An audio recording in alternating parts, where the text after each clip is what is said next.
I want to officially welcome you. I think I know you all, but Maura Wolf, head of training and professional development here at St. Mary's, and really thrilled to be bringing this webinar and this master teacher, Andrea Hoban, to our organization.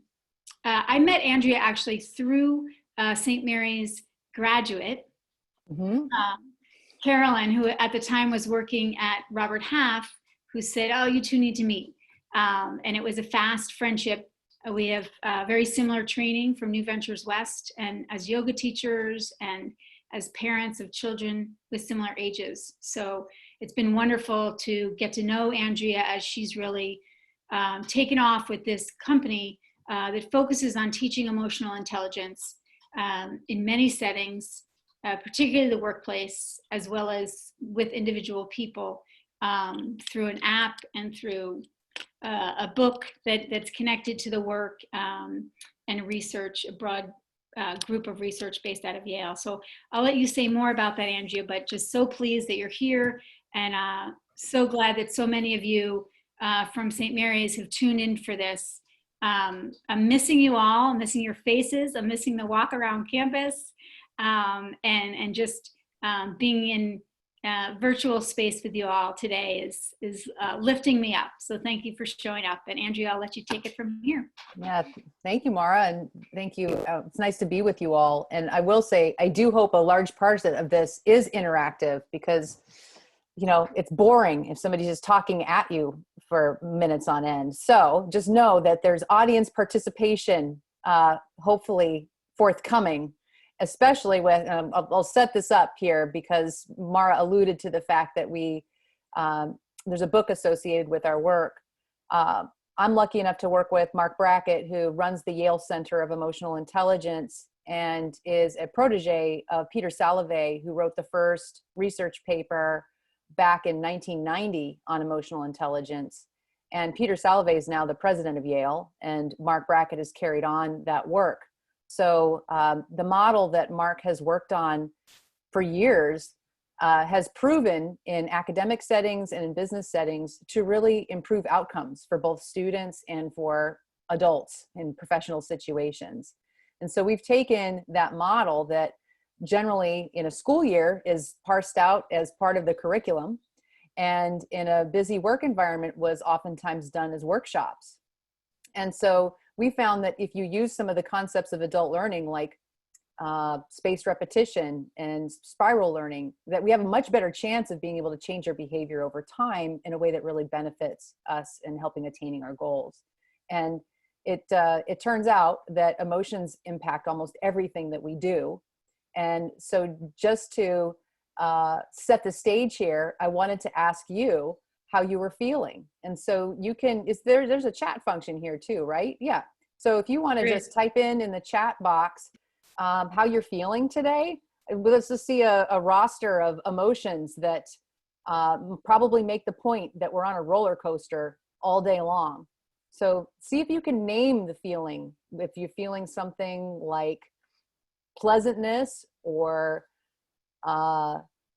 joy, or maybe contentment, or maybe irritation, or maybe apathy. Just anytime, any thoughts that occur to you about your emotional state right now.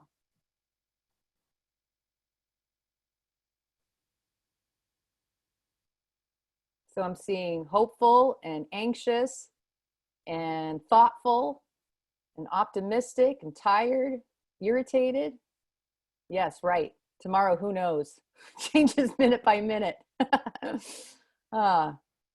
It does beg the question that oftentimes we don't just check in like that, do we? That we just, we notice when emotions really are quite loud in our system. We know we feel really good or we know we feel really bad. But a lot of times emotions like feeling indifferent or grateful don't really register. And there might be situations where it matters that we pay attention to that. And that's one of the reasons that Mark named his book Permission to Feel, was, you know, if we gave ourselves a greater permission to feel, especially right now in this time of our lives with the coronavirus changing our landscape pretty drastically, then we might need to pay attention about that to preserve some mental well-being and be able to move forward in some kind of helpful way. So thanks for sharing all those emotions. Also, I would invite you to, if you have a question or a comment, if you could, you unmute yourself and ask it. Like I said, I welcome this as a dialogue. All right. So part of the research of this field, which is a part of the psychology field, has shown that in the last 25 years, if you really kind of boil it down to these big areas that emotions can impact, they affect the way we pay attention or learn new things. I mean, that's probably kind of obvious if you think about it. Like if right before you even stepped into this session, someone in your household said something that irritated you, what would be your ability to pay attention? Or if you just found out you won the lottery. I mean, it can be really big, good news, or it can be really, irritating, unpleasant emotions in your system, but they can impact how much you can focus and how much you can engage. The relationship quality we experience both in our professional relationships and our personal relationships is impacted by the emotions we both feel and express and how much skill we have in reading the expression of others. There's been a lot of research about decision-making and the way emotions impact that. And, you don't have to do more than a Google search to find out how emotions impact our physical and mental well-being. Plus you have a whole lifetime of experience for that for yourselves. You know when you feel in balance and when you feel out of balance, and when you feel out of balance, what the implications of that can mean in the other areas of your life. Interesting, there's also a lot of research around creativity and overall performance. And so what I thought I would do, just to share the science of this, is to share with you some of the research that's been done recently that I think applies to this kind of environment we live in now, so that you might choose differently if you need to. So one of the first studies is from a gentleman named Gordon Bauer. This is an older study, research study. He was known for priming people into different emotion states, whether they feel happy or sad. And in this particular study, he primed people to feel, part of the group was primed to feel happy, part of the group was primed to feel sad. They read a story, and then he asked them what they remembered of the story. And it turns out that if you were a sad reader, you remembered the sad facts predominantly. If you were a happy reader, you remembered more of the information about the happy character. So it's interesting, especially when we're bombarded every minute of every day with headlines that prescribe doom and disaster, that it behooves us to remember that our emotions follow what we pay attention to, and that we pick up on and remember more information based on what we're primed to be feeling. So one can feed off the other. Several of you in your chat check-in said you're experiencing either today or recently some amount of anxiety. So imagine what kind of details you're taking in from the news that amplify that feeling of anxiety and narrow your cognitive awareness so that you're really tunnel visioned on just picking up details that continue to make the anxiety bigger and more unmanageable. So there might be some reason that we'd want to build some skill around being able to shift from one emotional state to another, which is what I'll share with you in a little bit. I won't leave you hanging, I promise. Here's another study. Now this was more of a review of several studies that found that you can actually build deeper relationships with people when you express unpleasant emotions. So for those of us that, have historically in our whole adult lives walked around when somebody said, "How are you feeling?" And we went, "Fine, things are great." When they're actually not great, we might be missing an opportunity to actually build a closer bond with someone. Now I say that a little tongue in cheek, because we often know, ironically, that when someone asks us how we're feeling, if we actually gave them a real answer, they might never ask again. So, we have to be careful about that. But what I want to point out here, again, during this time where we're all sheltering in place, and it's likely that our emotional roller coaster may have bigger dips than it has normally, that to bottle all that up and not express any of it maybe a lost opportunity to build bonds with people. So this particular, this is referencing 4 studies. They found that in the first study, that participants read vignettes in which another person was experiencing a negative emotion, and participants reported that they would provide more help when the person chose to express a negative emotion. In a second study, participants watched a Confederate preparing a speech. And in the cases where the Confederate expressed nervousness, the participants of the study provided more help. There was a third study where people's self-reports of willingness to express negative emotions predicted having more friends, which is interesting. And this fourth one was done with college freshmen about ready to, right before and right after they came to campus, that their self-reports of willingness to express negative emotion measured prior to arrival predicted the formation of more relationships, greater intimacy in the closest of those relationships, and received greater support from their roommates as a result of that. So again, just food for thought that, and I can be guilty of this too, where I try to, as a parent, I've got kids at home. They don't need to know every ruminating thought that goes through my head that makes me feel anxious and worried. But it's also not very real to pretend like it's not having an impact on me. And so how do we find a way to express what we're feeling in a way that's authentic and contextually appropriate really is another big part of the skill set we build when we look at how we can improve our emotional intelligence. Here's one that has to do with decision making. So I like pointing this out because I don't want you to leave here with this simple idea that there is an ideal emotional state to be in which you can make the best decisions of your life, because there's not. So here's the opposite ends of the spectrum. There was a study done by Jennifer Lerner, who believes at Harvard, and she did research around priming people to feel sad and then measuring their performance around betting and receiving a payment. And so in this particular study, people who were primed to feel sad emotions basically took more money today than those who are primed to feel happy emotions, who would take an extended payment plan over time, which would actually mean more money to them. And at the heart of that study is the notation that impatience is what really drives that behavior. So when we're sad and we have to make a decision, part of the way we're framing that decision is around our impatience. So that if we're making a big career leap, if we have to make some big decisions about the next phase of our lives, you may not want to do it when you're feeling really sad. That said, being super happy isn't always the best idea either, depending on the kind of emotion that or kind of decision you need to make. Because in this other example here, they looked at the fact that if you're primed to feel really strongly pleasant and high energy emotions, you're less likely to make a big bet. So you're more risk averse. And why wouldn't you be? Life is so good now. How could it be any better?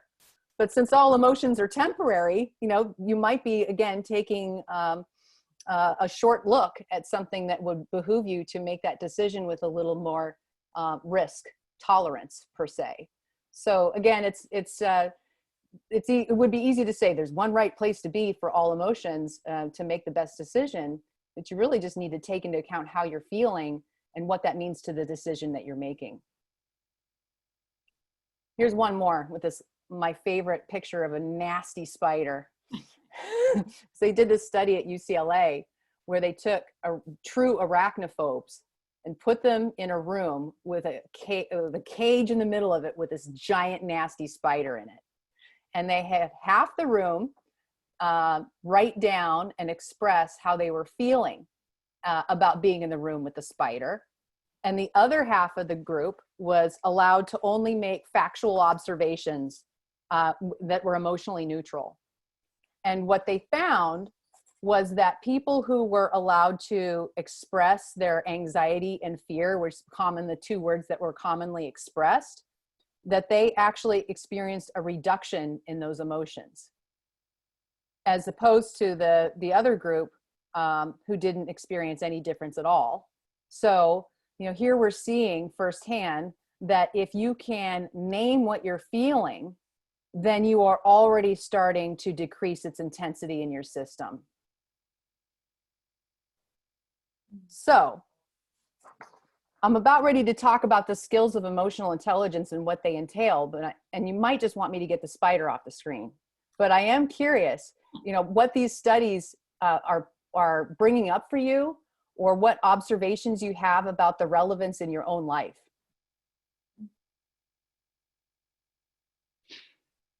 Andrea, I really like that piece of research about sharing the negative that builds bonds.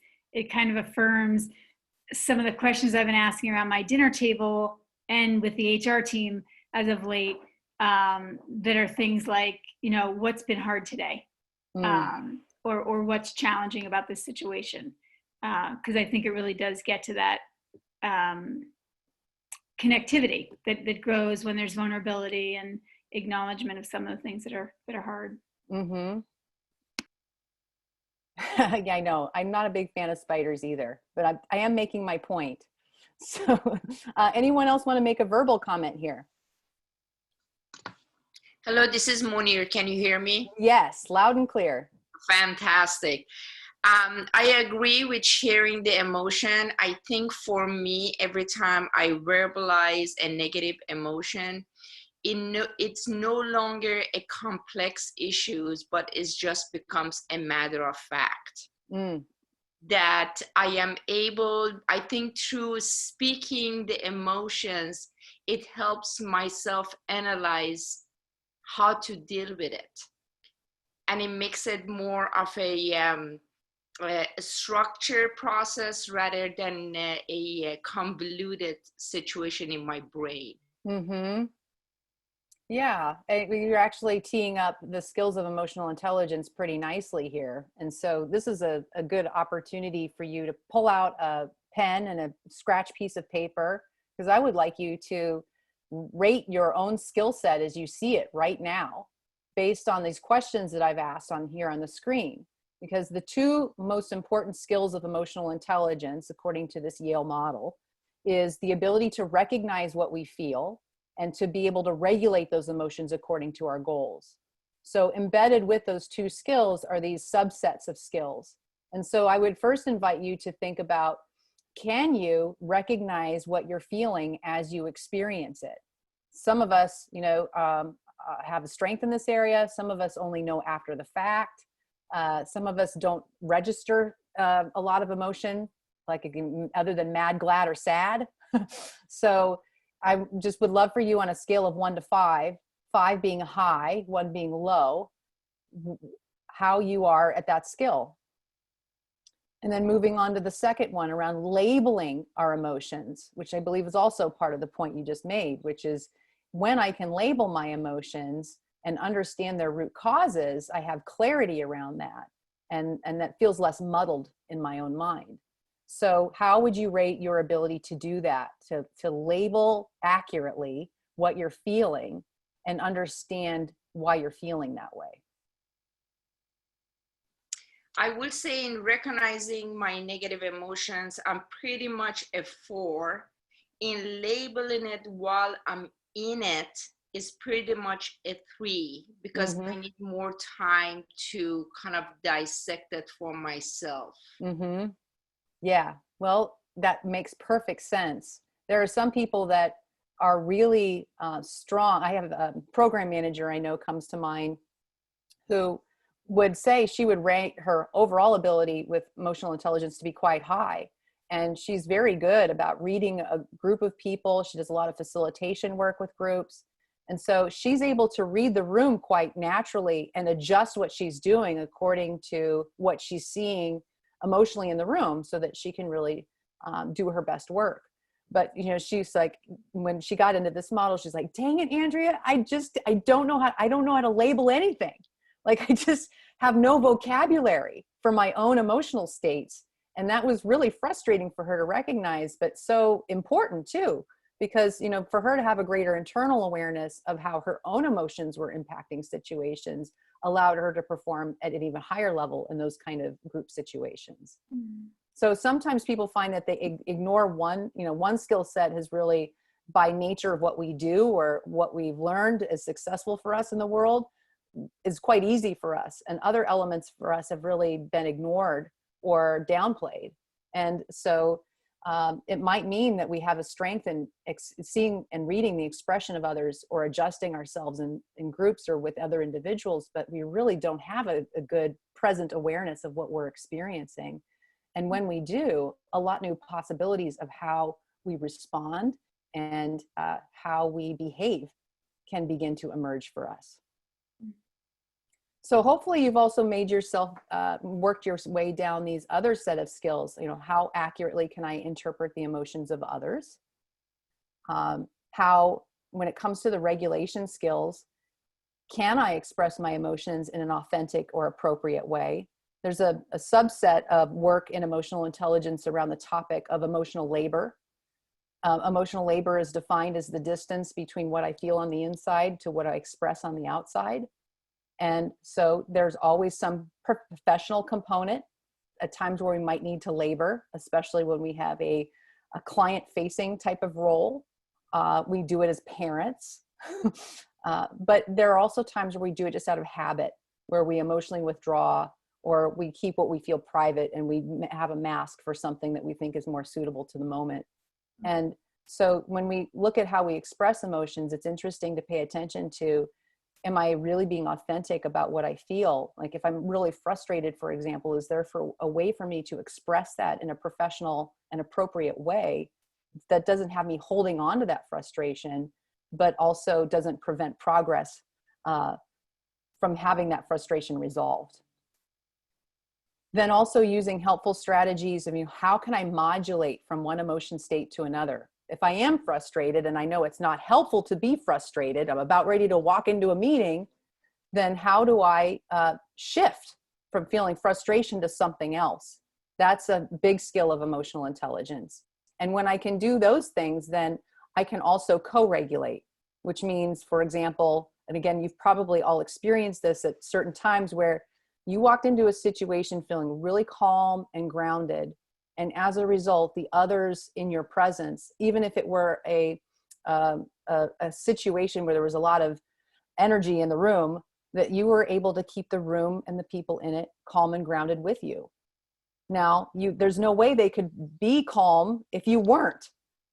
So that's what we call co-regulation, which is a part of emotion contagion, where we can catch the emotions of others. So when you just look overall at these 6 skills, any observations from anyone here about how you're seeing your overall skill set today?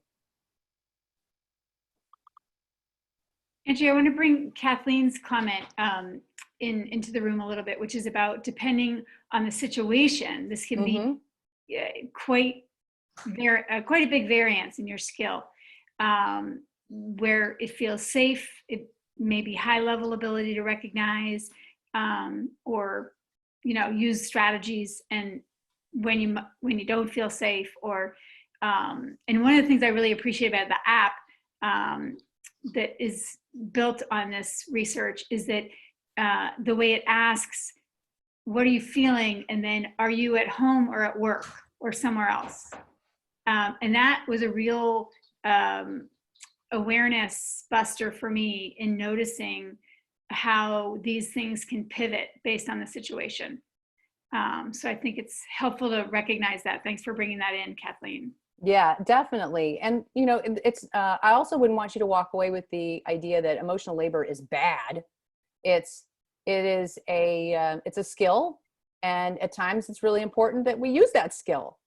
If there are times where we are in a situation where it is safer to not express what we feel, then know that that has a depleting effect on our system.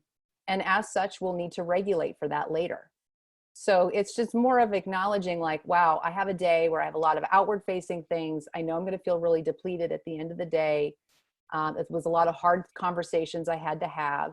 And so now what am I going to do to recoup some of that lost energy so that I can go back and be my best self again tomorrow? It's more of something like that to think about. And also challenge ourselves of when we labor and we're just doing it because it's habit. And that, you know, when I challenge people to think of it that way, there are lots of occasions where somebody says, how are you doing? You're like, fine. Or your, you know, your significant other says, you look a little frustrated. You're like, no, I'm not, I'm fine. You know, we all have our moments. So, yeah. Any other observations about your overall skill set and how you're viewing that now in the lens of this model?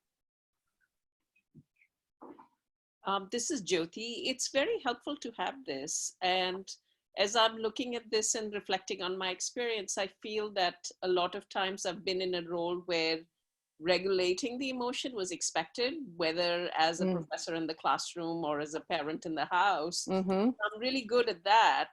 But like the example that you gave of the project lead, I'm horrible at, or not so good at, recognizing my own emotion till somebody's honest enough to reflect it back to me and say, oh, you look frustrated, or, oh, this made you mad. And then I agree. And I really appreciate the honesty of somebody saying that out loud or mirroring it or letting me know how I'm appearing to them, because I don't have a mirror in front of me to know my own or recognize or name my own emotion. Yes, right. Yes. And that's part of building that new muscle is all of a sudden, you know, how would I do that? How would I even go about checking in with myself to know how I feel? Right.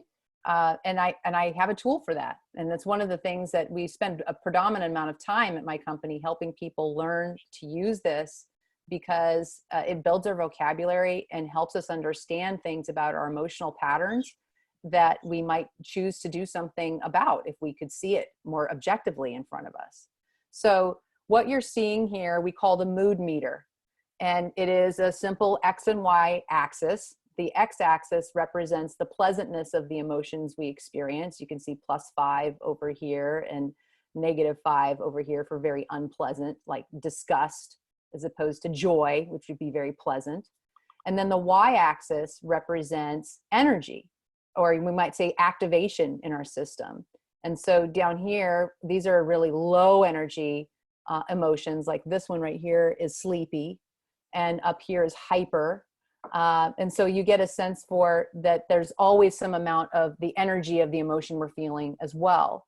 So now I have a way of plotting what I'm feeling according to these axes of pleasantness and energy. So like right now, talking with you, I feel like I'm in the yellow quadrant. I have a lot of energy, which is generally required to present with some interest and enthusiasm, and also feel quite pleasant because I love sharing this work with people.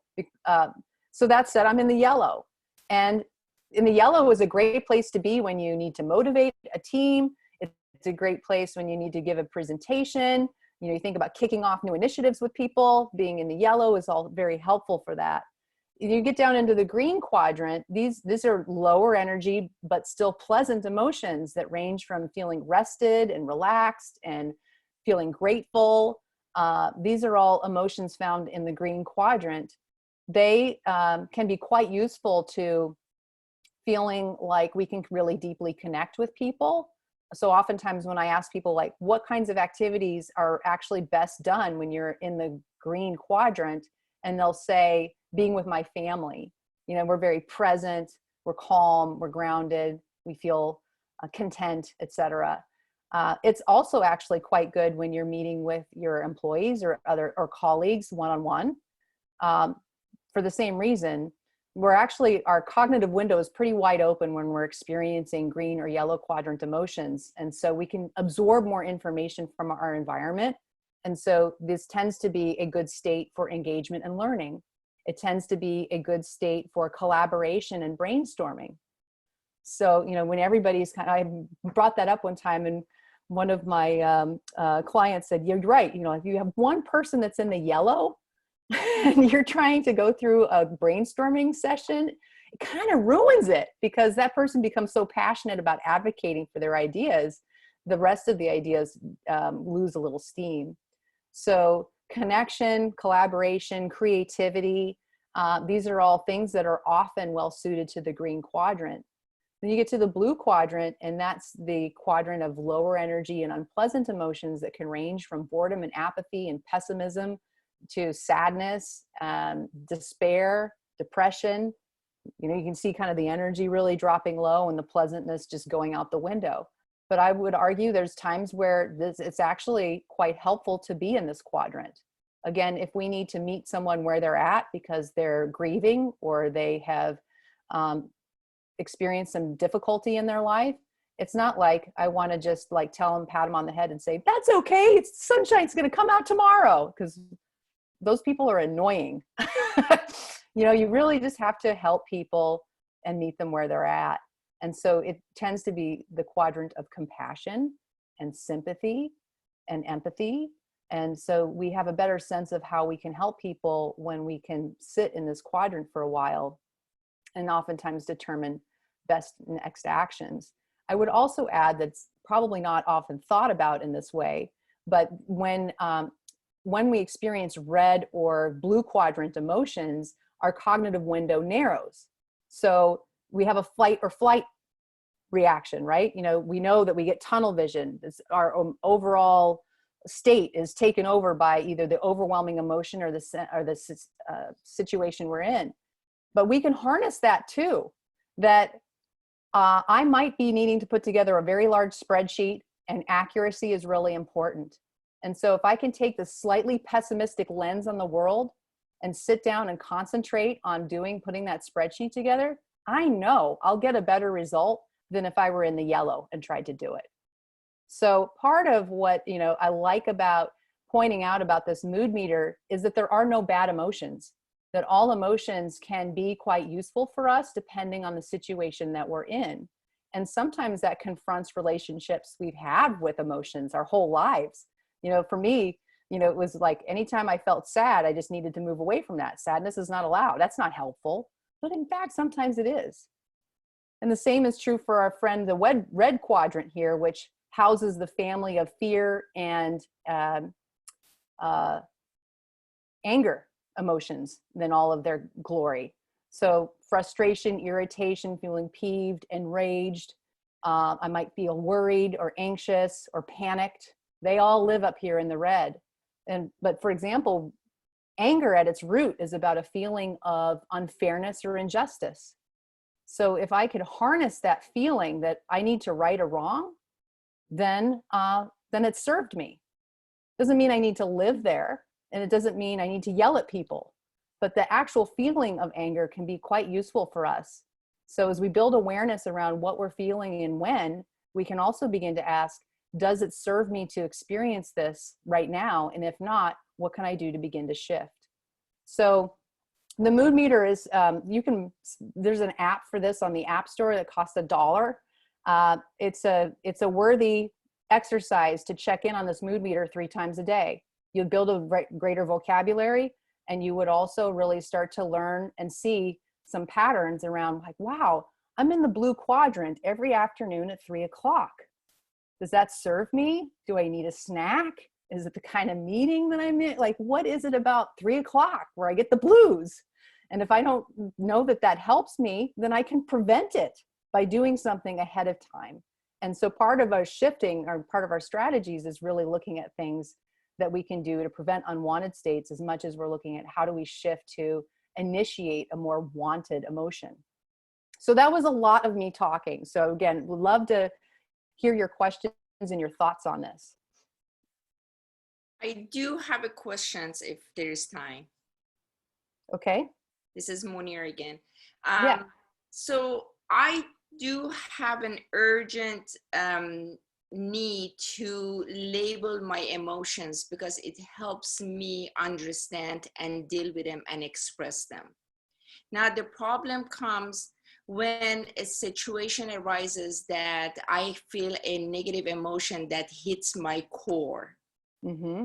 I have a need to analyze it to figure out, is it from my subconscious or conscious mind? And from that period, I go to a stage of withdrawal. I want my time. I don't want to be around other people. So I withdraw and I become extremely quiet. Now, if I'm at my comfort of my home, doesn't matter. Mhm. But if I'm in a crowd and somebody hits my core, then I withdraw and I become very quiet, which is okay, but I don't know how to gather myself quickly. I'm very good at not taking on other people's energy, and I'm very good at allowing people to feel how they feel. Mm-hmm. But when it hits my core, which I'm assuming is my subconscious mind, I go through that very dark, quiet place for whatever time it is to analyze what's happening inside.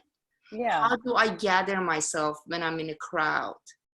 Well, I think the answer was partially embedded in the way you posed your question, Monir, which is, a big part of this is being able to acknowledge and recognize what it is you're feeling, which it sounds like what you're expressing here is that you, to some extent, it becomes numbing.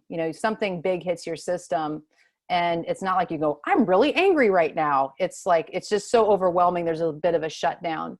And it may not be possible to do anything other than, if you can name what you're feeling, you might just decrease the amount of distress your system feels. And so that's why it's really useful to build a vocabulary, and why the mood meter can be helpful doing that, because in that app there's 100 squares in this grid, and each square has an emotion associated with it. And so you get practice with like checking in and going, pleasant or unpleasant, high energy or low energy.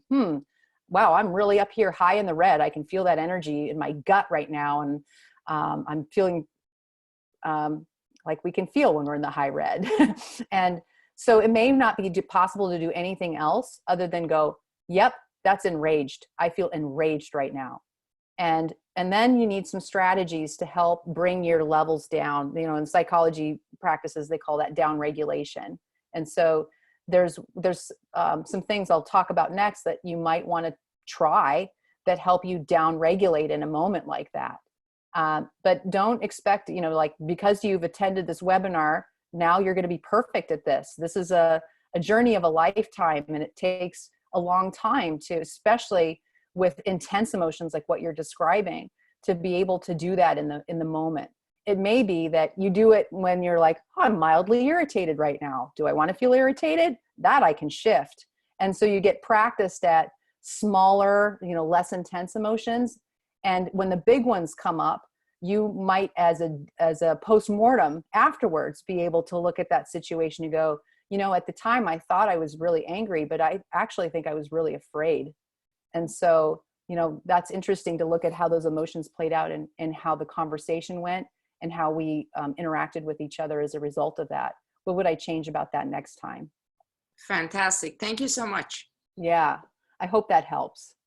It did. Thank you. Yeah. So, yeah, what were you going to say, Maura? Well, just before we leave that, I was thinking about the current context and how two things I'm noticing. One is just the interaction with the media and how rapidly I can escalate. And as a result, I've been boundarying very severely. I get little bits of the news, mostly through my neighbor and my son, who are addicted to it, because of the impact emotionally. And the second thing that's particular to the St. Mary's context at the moment, on top of the COVID situation, we've just had a lot of transition in the past couple of years. Mm-hmm. A lot of shifting of senior leadership. We just got an announcement in the past couple of days about the president's announcement to move towards retirement. And I've just watched how uncertainty on top of uncertainty has an emotional impact for me, and sometimes for others within the system. And how important it is, notice it, name it, and then also collectively within our departments or our units, be acknowledging how we are stabilizing as we're sitting on top of a lot of uncertain ground, in an industry that's shifting, Mm-hmm. in a global pandemic that's shifting, and inside different units. So Yeah. Thank you, Maura. One of the things that Mark Brackett did at the beginning of April was survey 5,000 teachers across the United States and ask them what they were feeling. And this may not surprise you at all to find out that the number one answer was anxiety. And anxiety at its root is about a feeling that something important to me is uncertain and out of my control. And so if we understand that's part of our experience right now, can we approach that emotional experience as with curiosity, and as Mark Brackett likes to say, as an emotion scientist, rather than being an emotion judge? You know, that if no emotion is good or bad, then we can look at them simply as information and say, wow, the shifting in leadership, the shifting in our educational landscape, the shifting in our own personal circumstances, I feel really anxious. That's interesting information. So what do I do with that information? Do I need to change something? Do I need to, as you've done, Mara, limit the amount of intake of what you take in from the media? I've heard that from a variety of people who say that it was just getting to me and I felt anxious every day. And so now I limit myself to 30 minutes of news per day, and that's it. And that dosing allows people to stay connected to what's going on, but it doesn't allow that spiral to take over our mental processes. And so even before COVID, when we've polled people across North America, this is a survey of 15,000 people just who are in professional working jobs, that if you asked them where they spent their emotional day, the emotions they experienced during the day, 70 to 80% were feeling red and blue quadrant emotions. So while we would say that's not good nor bad, it is out of balance. And so, what can we do to shift the scale a little bit, which seems even more important now because of the uncertain circumstances that surround us? How do we actually regulate for that? So here's what I thought we'd spend the rest of our time talking about: some strategies that can be helpful. No strategy works 100% of the time. But some strategies can be quite useful for a variety of circumstances. And yeah, this is one of my favorite cartoons. So I hope you appreciate it too. Great. So I guess before I dive into these, any other comments or thoughts based on what we've talked about so far?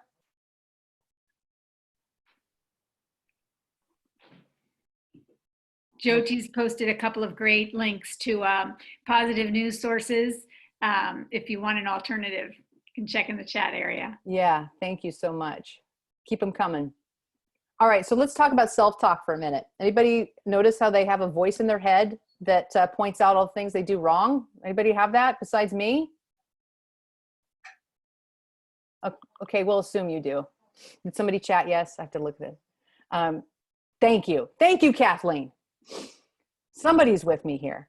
So Mara knows I've named my inner critic. Her name is Mavis. She's pretty mean sometimes.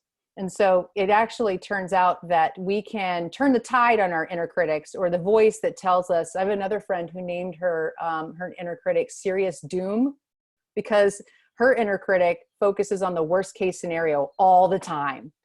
And so whatever our certain flavor of the way we talk to ourselves in our head, we do notice at times when that voice gets really loud or really negative, that it can have a depleting effect on our system or cause that anxiety spiral to just get bigger and bigger and feel out of control. And one of the most powerful tools we could use is to change our self-talk. And it turns out in recent research that they found, they've known for a long time, and probably you've experienced this too, that when you talk to yourself, you'll say like, oh, I'm really nervous. I don't know if I can do this. And, to say, I can do it. I'm a winner. I've done this before, whatever, how we build ourselves up. That's effective, but it actually turns out to be more effective when we talk to ourselves in third person. So there's something about that pulls us into the observer role that can be even more effective. So if I am starting to wonder, like, how am I going to pay my car payment next month, or like, things are not going to get any better. They're just going to get worse. And if I could say, you know what, Andrea? Well, you've never been through a situation like this before. You certainly have lived through uncertainty. And so, you know what? All we can do is take things day by day. So how about we just leave it at that? So talking to yourself in third person, like you're talking to like your best friend, is a way that you can really, again, down regulate quickly and shift your thinking, which will definitely be supportive of shifting your mood. So I would, that's something you can do at any time. And yes, I love that you named your inner critic Debbie Downer. That's perfect. So yes, changing your self-talk can be really useful. So that's one. I don't know how many different articles I've read, and to be clear, I've written some of them too recently about the power of breath work and taking a breath. And, to some extent, we might want to roll our eyes about that because we say it all the time, but it really works. And there's a variety of breath techniques out there, but at its most simple, and again, this has been studied, it doesn't matter how long your inhale is or how long your exhale is, or if there's a box breathing technique, or if there's 4-7-8 is something else I hear a lot about. What can really down-regulate your nervous system quite quickly is just to simply take a conscious breath. So let's all do it right now. Let's just all take one inhale together right now, go, and one exhale. Just that simple. And that can be the difference between saying something you'll regret or not. It's just that taking a pause and the down regulation of your nervous system by taking a conscious breath. Now, I will say too that if you can then put a brief pause in the inhale. So try that. Take an inhale and just take a brief pause. And then take an exhale and take a brief pause. And then do it again.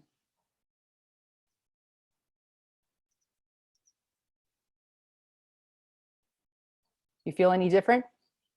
Just after 2 breaths? You're right, 3 is better than 1, but sometimes all we can do is 1. If you ever, I talk with some of my clients about experiencing emotional anarchy. When we're so unregulated, we just want to, we're like, I don't know what we're like, but for me, it's not pretty. And I don't want to regulate. But man, if I can just take a breath, that would be so helpful. So put that in your back pocket. Try to use it when you notice. It actually can be quite useful if you're in a situation where all of a sudden you feel the energy rising in a very unpleasant way. If you can acknowledge it sooner rather than later, you won't experience that emotion anarchy. You can be able to downregulate easier from irritation than you can from rage.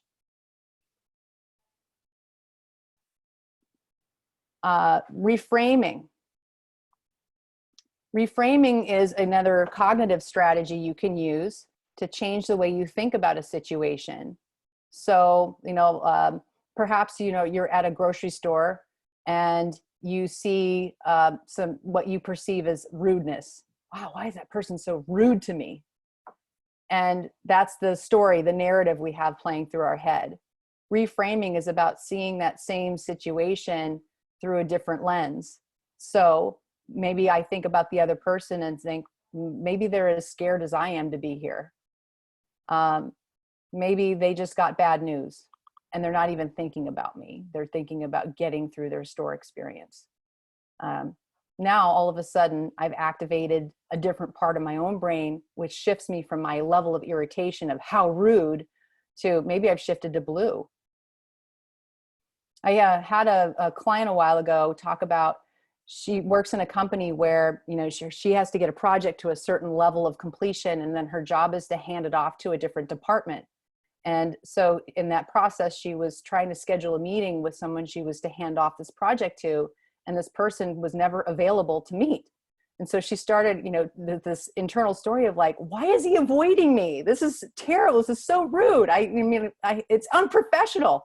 And we had just talked about reframing, and she thought, all right, how can I see this through his eyes? Well, it turns out he's pretty new to the organization. He's probably never done this kind of work before. And maybe he's a little nervous about taking it on. And so she shifted herself basically from the red quadrant to the blue quadrant just by reframing. So fast forward to the time where they actually did schedule to sit down and do the project handoff, and she was able to regulate herself into the green quadrant. So her cognitive window is more widely open. She can take more information in from her environment. She's in a calm and grounded place when she meets with him. And he shares in that meeting that he, in fact, was really nervous about taking this on and he didn't know how to do it, which opened the door for a beautiful mentorship conversation.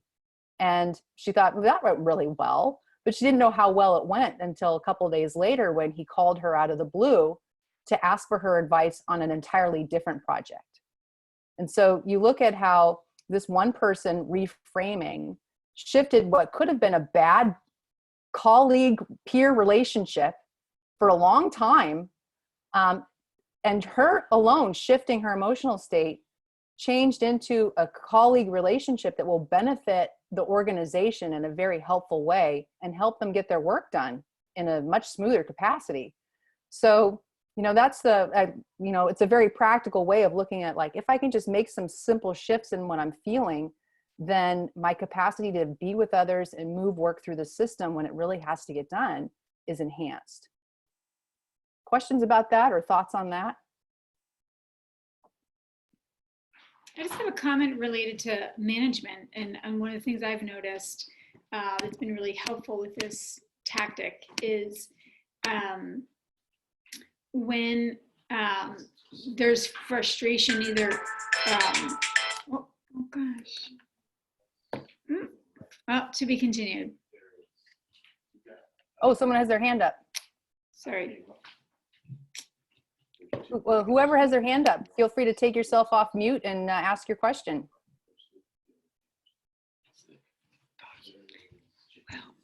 Oh, no, I didn't. I was raising my hand when you were mentioning being hard on yourself. I was just in agreement that, yes. And I didn't know how to take my hand down, actually. So. Okay. Well, I'll just view you waving.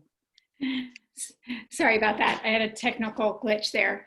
But what I was trying to say was, when either I feel annoyed or irritated, or I watch colleagues have irritation with others, one of the reframing tactics I find helpful is to try to notice what commitment this other person might be attuning to.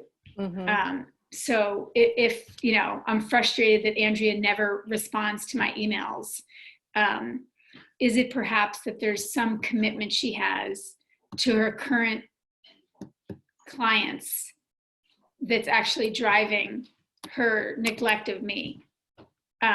So that's just a tactic I find very helpful in the workplace when people are trying to understand each other's behavior, someone that's managing them or working with them.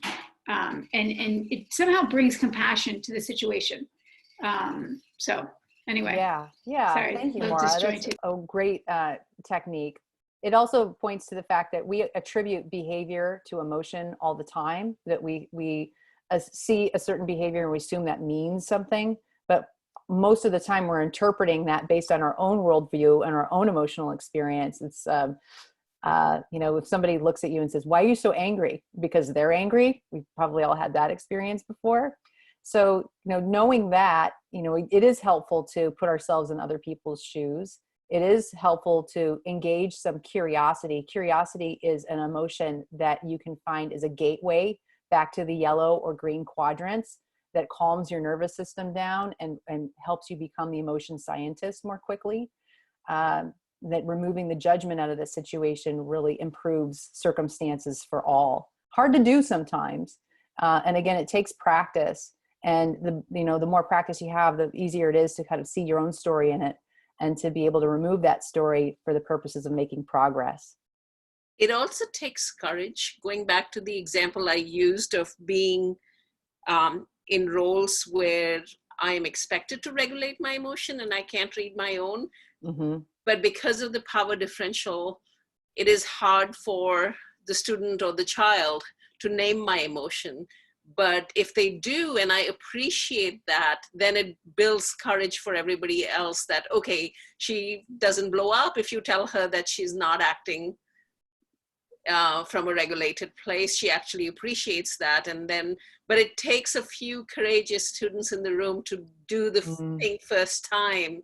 And for me to then build a culture around it to say, yes, thank you for saying that, and apologizing for whatever it is that I wasn't doing right. Mm-hmm. Yeah, well said. Thank you.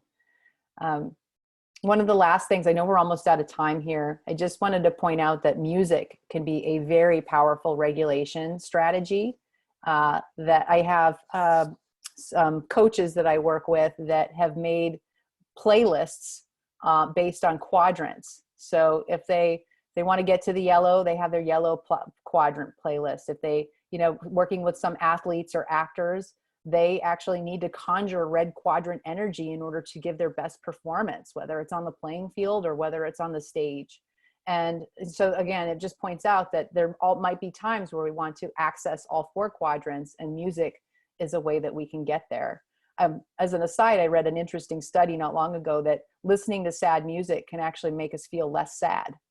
So, it's there's a reason to maybe have a blue quadrant playlist as well.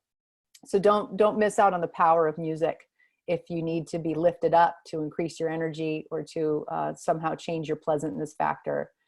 And I just want to leave you with these things. What can you do from here? Is I would just encourage you to really think about how you can bring that spirit of exploration and be an emotion scientist into your own emotional reality. How can you remember to check in with yourself more often?